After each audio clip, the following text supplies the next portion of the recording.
a new phone has surfaced, and we're sure this isn't going to be the Samsung Galaxy S9. That is all but confirmed to be a very iterative upgrade from the Galaxy S8. We're sure it isn't the foldable Galaxy X smartphone, rumoured to be coming around 2018-2019 time. So what is it?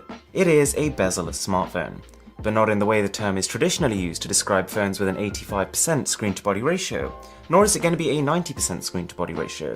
What we are talking about here with the Samsung Galaxy Z is 100%.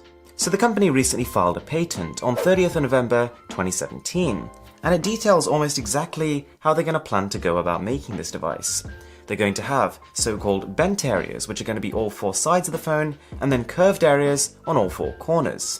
And what this is effectively going to allow the screen to do is meet the body of the phone at a 90-degree angle. And what this implies is huge. It means that if you were holding the phone directly in front of your line of sight, straight on, you wouldn't even see a sliver of bezel. The phone is taking up the entire front, and it is essentially melting around the edges. Now this might cause a little bit of upset for the people who really need a camera on the front of their phone.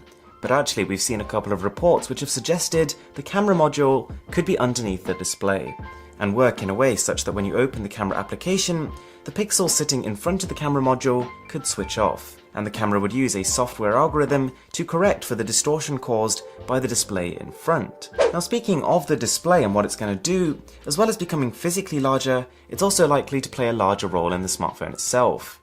Because it is probably going to wrap around the sides of the device, it may well be that the volume rocker is replaced by software keys. So they could offer some tactile feedback, similar to the 3D touch home button we've seen on the S8 and the Note 8.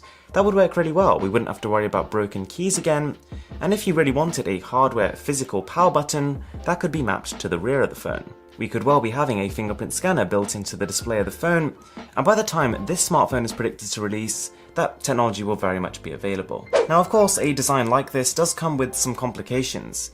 Samsung is going to need to develop some very practical software to remove unwanted touches.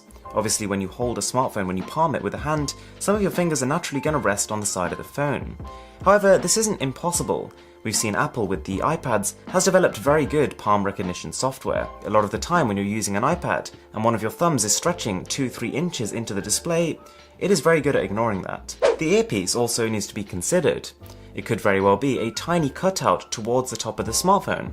It could become a notch similar to what we've seen on the iPhone X, or alternatively, they could try and do something like what Xiaomi did with the Mi Mix. They made the chassis of the phone vibrate to transmit audio. But unfortunately the result wasn't very good, but if something like that was taken and then refined, it could work. And for the sake of having a phone that looks as good as this, for the practicality and the efficiency that having no wasted space on the front of the phone brings, these are very much fair compromises. Now as we've said before, it's going to be at least a few years before we see phones with a 100% screen to body ratio, so we're not expecting this smartphone anywhere before 2019. But we've been surprised in the past, it could happen again. It's very possible that Samsung will make an official announcement for this device sometime in late 2018, early 2019, and then it will be released slightly later down the line. Anyway, I really do hope you enjoyed the video and you learned something from it. And if you did, if you could support me by subscribing, that would be amazing.